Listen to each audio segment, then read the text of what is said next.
ரொம்ப கொஸ்டின்ஸ் போகும். சத்தம் போடாதீங்கம்மா. வேற என்ன கொஸ்டின்? வேற என்ன கொஸ்டின் இருக்கு? தமிழகத்துல வந்து அதிமுக, திமுக, அரசியல் கட்சி எல்லா கட்சிக்கும் மோஸ்ட் வாண்டடா இருக்கு.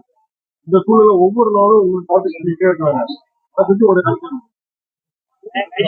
ஆட்சியில் பங்கு இந்த டிமாண்ட் வச்சு வாய்ப்பு. ஏற்கனவே பல முறை நான் விலைக்கு சொல்லி இருக்கிறேன். விடுதலை சிறுத்தைகள் கட்சி மதசார்பற்ற முற்போக்கு கூட்டணியில் அங்கம் வகிக்கிறது. அதே போல தேசிய அளவில் இந்தியா கூட்டணியில் இடம்பெற்றிருக்கிறது. எனவே புதிதாக ஒரு கூட்டணியில் விடுதலை சிறுத்தைகள் கட்சி இடம்பெற வேண்டும் என்பதற்கான தேவையே எழவில்லை. அதற்கு எந்த வாய்ப்பும் இல்லை. இதை ஏற்கனவே பல முறை விளக்கியிருக்கிறேன், மீண்டும் உறுதிப்படுத்துகிறேன். விடுதலை சிறுத்தைகள் குறிவைக்கப்படுகிறது என்பதை விட திமுக கூட்டணி கட்டுக்கோப்பாக இருக்கக்கூடாது, அதனை சிதறடிக்க வேண்டும் என்பது அனைத்து எதிர்கட்சிகளுக்கும் உள்ள செயல் திட்டமாக இருக்கிறது. அதிமுகவாக இருந்தாலும் பாஜகவாக இருந்தாலும் அவர்களின் நோக்கம் தொடர் வெற்றியை பெற்று வருகிற திமுக கூட்டணி வருகிற சட்டப்பேரவை தேர்தலிலும் வெற்றி பெற்றுவிடக் கூடாது, அதன் கட்டுக்கோப்பை சீர்குலைக்க வேண்டும் என்பதுதான் நோக்கமாக இருக்கிறது. அதற்கு விடுதலை சிறுத்தைகள் கட்சியை ஒரு கருவியாக பயன்படுத்தலாம் என்று சிலர் முயற்சிக்கிறார்கள். அதற்கு வாய்ப்பில்லை. கட்சியில் துணை பொதுச் செயலாளர்கள் 10 பேர் உள்ளனர். அதில் ஒருவர் ஆதவ் அர்ஜுனா அவர்கள். துணை பொதுச் செயலாளர் அளவிலான பொறுப்புகளில் இடம்பெறக்கூடியவர்கள். கட்சி கட்டுப்பாட்டை மீறுகிற போது, கட்சி நலன்களுக்கு ஊறு விளையும் வகையில் செயல்படுகிற போது தலைவர், பொதுச் செயலாளர் அடங்கிய உயர்நிலை குழுவில் விவாதித்து முடிவெடுக்க வேண்டும் என்பதை ஒரு நடைமுறையாக நாங்கள் கொண்டிருக்கிறோம். அதிலும் குறிப்பாக விடுதலை சிறுத்தைகள் கட்சியில் தலித் அல்லாதவர்கள் எந்த மட்டத்தில் பொறுப்பில் இருந்தாலும், எந்த அடுக்கிலே பொறுப்பில் இருந்தாலும் அவர்கள் மீது நடவடிக்கை என்று வருகிற போது தலைவர், பொதுச் செயலாளர்கள் உள்ளிட்ட உயர்நிலை குழுவின் கவனத்திற்கு சென்று அவர்கள் மீதான குற்றச்சாட்டுகள் எந்த அளவுக்கு முகாந்திரமானவை என்பதை உறுதிப்படுத்தி நடவடிக்கை எடுக்க வேண்டும் என்பதையும் ஒரு நடைமுறையாக கொண்டிருக்கிறோம். ஏனென்றால் தலித் அடையாளத்தோடு இந்த இயக்கம் அரசியல் களத்தில் அடியெடுத்து வைத்தது. இது முழுமையான ஒரு அரசியல் கட்சியாக மாற வேண்டும் என்பதற்கு வேளச்சேரி தீர்மானம் என்பதை நாங்கள் 2007 நிறைவேற்றினோம். தலித் அல்லாத ஜனநாயக சக்திகள் இந்த கட்சியில் அதிகார மையங்களுக்கு வர வேண்டும், பொறுப்புகளை ஏற்க வேண்டும் என்பதுதான் அந்த தீர்மானம். அப்படி வருகிற போது அவர்களுக்கான பாதுகாப்பை உறுதிப்படுத்த வேண்டியது தலைவருடைய கடமை. அந்த பொறுப்பிலே அவர்கள் தொடர்ந்து செயல்படுவதற்கான பாதுகாப்பை உறுதிப்படுத்துவது. ஆகவேதான் ஆதவ் அர்ஜுன் அவர்களுடைய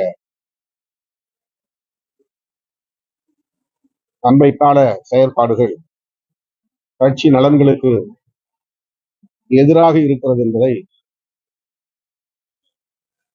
கட்சி தோழர்கள், முன்னணி தோழர்கள் உணர்ந்திருக்கிறார்கள். அதை தலைமையின் கவனத்திற்கு கொண்டு வந்திருக்கிறார்கள். நேற்று பொதுச் செயலாளர் உள்ளிட்ட முன்னணி தோழர்களோடு கலந்து பேசியிருக்கிறோம். அது தொடர்பான முடிவை விரைவில் அறிவிப்போம்.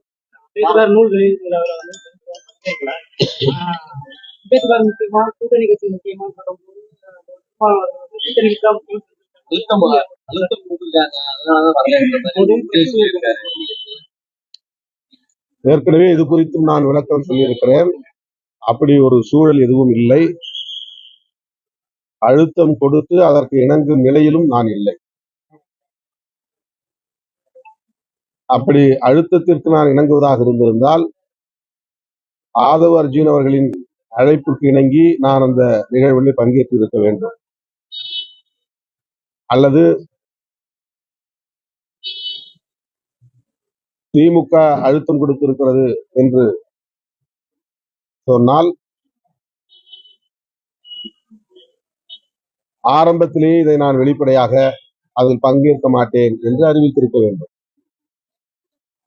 அப்படி யாரும் எந்த அழுத்தமும் என் முனையிலிருந்தும் எனக்கு தரவில்லை. அது வெறும் யூகங்களாக சமூக ஊடகங்களில் பேசப்படுகின்றன. நான் சுதந்திரமாக எடுத்த முடிவு. 6ஆம் தேதி காலையில்தான் இந்த அறிக்கையை நான் வெளியிட்டேன் என்றாலும் விக்கிரவாண்டி மாநாட்டுக்கு பிறகு விஜய் அவர்கள் திராவிட முன்னேற்ற கழகத்தையும் திராவிட முன்னேற்ற கழக அரசையும் தன்னுடைய முதன்மையான எதிரிகள் என்று வெளிப்படையாக அறிவித்துள்ள நிலையில் அவரும் நானும் அரசியல் பேசாமல் அந்த நூல் வெளியீட்டு விழாவிலே ஒருங்கிணைந்து நின்றாலும் கூட சுற்றி இருப்பவர்கள் அதை அரசியலாக்குவார்கள். இதற்கென்று பல பேர் காத்து கிடக்கிறார்கள். ஆகவே அவர்களுக்கு தீனி போட நான் விரும்பவில்லை. விஜய் அவர்கள் மீது எனக்கு எந்த சங்கடமும் இல்லை. அவரோடு நிற்பதில் எனக்கு எந்த சங்கடமும் இல்லை. அம்பேத்கர் நூல் வெளியீட்டு விழாவில் பங்கேற்பதிலும் எனக்கு மகிழ்ச்சிதான். ஆனாலும் நானும் அவரும் ஒரே மேடையில் நின்றால் அதை வைத்து இங்கே அரசியல் சூதாட்டம் ஆட விரும்புகிறவர்கள் தமிழக அரசியல் களத்தில் கலைபரத்தை உருவாக்குவார்கள், குழப்பத்தை ஏற்படுத்துவார்கள். அதற்கு இடம் தர நான் விரும்பவில்லை என்பதை வெளிப்படையாக விகடன் பதிப்பகத்தாரிடம் விளக்கி சொல்லி பங்கேற்க இயலாத நிலையை ஏற்கனவே கூறிவிட்டேன். ஆகவே நான் ஏற்கனவே கூறியது ஊடகங்களுக்கு வரவில்லை. நான் அதை வெளிப்படையாக சொல்லவில்லை. ஆனால் விகடன் பதிப்பகத்தாரிடம் விக்கிரவாண்டி மாநாடு முடிந்த அடுத்த ஓரிரு நாளில் கூறிவிட்டேன். எனக்கு எந்த அழுத்தமும் கிடையாது. சுதந்திரமாக எடுத்த முடிவு, தொலைநோக்கு பார்வையோடு எடுத்த முடிவு, தமிழக அரசியலின்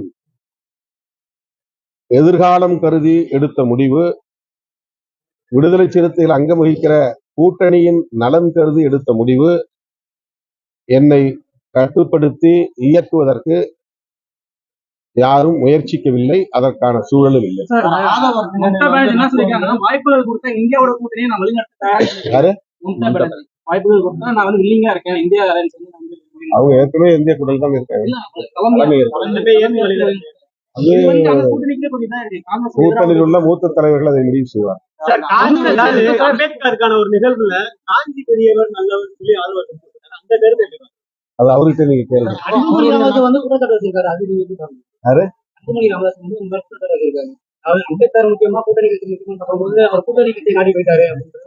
அவர்களுக்கு ஏற்கனவே தரப்பட்டு இருக்கிற செயல் திட்டத்தை நிறைவேற்றுகிறார். அவங்களுக்கு சில அஜெண்டா கொடுத்திருக்காங்க. அந்த அஜெண்டா படி அவர்கள் பேசுகிறார்கள், செயல்படுகிறார்கள்.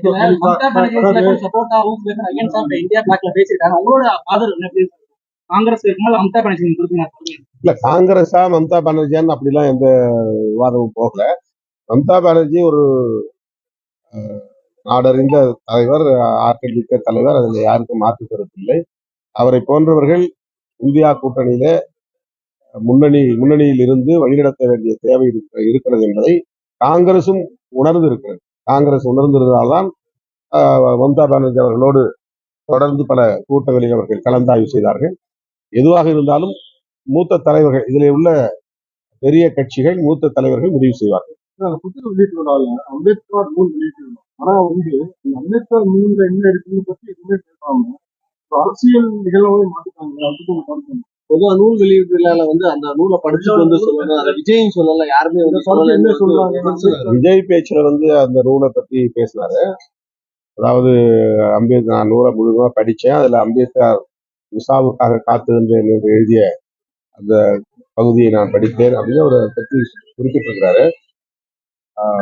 அம்பேத்கரை பற்றி பேசியிருந்தால் மகிழ்ச்சியாக இருந்திருக்கும். ஆனால் அதை அரசியல்படுத்துவார்கள் என்று தெரிந்துதான் நான் முன்கூட்டியே அது வேண்டாம் என்று முடிவெடுத்தேன். அந்த 200 கூட்டணி மைனஸ் ஆக்கிடுவாங்க. அது அவருடைய அரசியல், அதுல நான் கருத்து இல்லை. சார் அந்த கட்சி நிகழ்வு இல்லாம, அதாவது அது வந்து கட்சியா இல்லாம பார்த்து அம்பேத்கர் நூல் வெளியிட்டு நீங்க மிஸ் பண்ணீங்களா? தனிப்பட்ட முறையில் திருமாவளவன் மிஸ் பண்ணாங்க. எத்தனையோ நிகழ்ச்சிகளை நான் பங்கேற்றிருக்கிறேன். நூற்றுக்கணக்கான ஆயிரக்கணக்கான நிகழ்ச்சிகளில் பங்கேற்றிருக்கிறேன். அடுத்த நாள் நேற்று கூட ஐக்கனோகிளாஸ்ட்ங்கிற ஒரு ஆங்கில நூல், அதே ஆனந்த் பெல்ட்டுடைய அம்பேத்கருடைய குடும்ப உறவினர் எழுதிய வாழ்க்கை வரலாற்று நூல், அம்பேத்கருடைய வாழ்க்கை வரலாற்று நூல் நேற்று வெளியிட்டோம். எல்லாம் அம்பேத்கரை பற்றி நிறைய பேசியிருந்தோம். அந்த நிகழ்ச்சி ஓராண்டுக்கு முன்னரே முடிவு செய்தார்கள். என்னுடைய ஒப்புதலையும் பெற்றார்கள். நான் மகிழ்ச்சியோடு அதற்காக 6ஆம் தேதி எந்த நிகழ்ச்சிக்கும் ஒப்புதல் தராமல் அந்த நூல் வெளியீட்டு விழாவில் பங்கேற்க வேண்டும் என்பதற்காக ஏற்கனவே முடிவு செய்திருந்தேன். ஆனால் அதை அரசியலாக்கி விட்டார்கள். நான் ஏற்கனவே என்னுடைய அறிக்கையில் குறிப்பிட்டபடி ஒரு தமிழ் நாளேடு அதை ஏதோ நடக்கக்கூடாத ஒன்று நடக்க இருப்பது போன்ற ஒரு தோற்றத்தை ஏற்படுத்தி பூதாகரப்படுத்தி யாருக்கோ செய்தி சொல்வதைப் போல அதை செய்தியாக்கினார்கள். அதிலிருந்துதான் இந்த சர்ச்சை தொடங்கியது. ஆகவே ஒரே மேடையில் இருக்க போகிறார்கள் என்பதை ஒரு அதிகாரபூர்வமான அறிவிப்பாக இல்லாத நிலையிலேயே அதை அரசியலாக்கினார்கள் என்றால், 2 பேரும் ஒரே மேடையில் என்றால் என்ன மாதிரி அரசியல்? ஆகவே இப்படிப்பட்ட சக்திகளிடமிருந்து எமது கட்சியை காப்பாற்றுவதற்காகத்தான் நான் இந்த முடிவை எடுத்தேன். சார், அதிகார நிலைய விரிவாக்கத்திற்கு வந்து மக்கள் கிட்டத்தட்ட ஒரு 150 குடும்பத்துக்கு மேல தொடர்ந்து போராட்டத்தில் இருக்காங்க. விமான நிலைய விரிவாக்கத்திற்காக இடம் பெயர் உங்களுக்கு எதுவும் ஏற்கனவே மக்கள் போராட்டத்தில் இருக்கிற போதே என்னிடம் தொடர்பு கொண்டார்கள், அதை பற்றி பேசினார்கள். நான் அரசு அதிகாரிகளிடம், உயர் அதிகாரிகளிடம் அதை பற்றி பேசியிருக்கிறேன். மேலும் அவர்களுடைய கோரிக்கை என்ன என்பதை தெரிந்து விவரமாக முதல்வருடைய கவனத்திற்கு ஒரு கோரிக்கை மனுவாக நாங்கள் வழங்குவோம். வெள்ள நிவாரண 2040 கோடி ஏற்கனவே நானும் ரவிக்குமார் அவர்களும் நேரா போய் அந்த இணை அமைச்சர் நித்யானந்த ராய் அவர்களை சந்தித்து தமிழ்நாடு அரசு எவ்வளவு கோரி இருக்கிறதோ அந்த நிதியை அப்படியே நீங்கள் ஒதுக்கீடு செய்ய வேண்டும் என்று வலியுறுத்தி கடிதம் கொடுத்திருக்கிறோம். ஆனால் அவர்கள் அதை பொருட்படுத்தவில்லை. வழக்கம் போல எங்களுக்கு பதில் என்ன சொன்னார் என்றால், மாநில அரசிடமே நிறைய நிதி இருக்கிறது, அதை பயன்படுத்துங்கள் என்று பதில் சொன்னார். அந்த ஆதவ நட்பு விஜய் போதும்.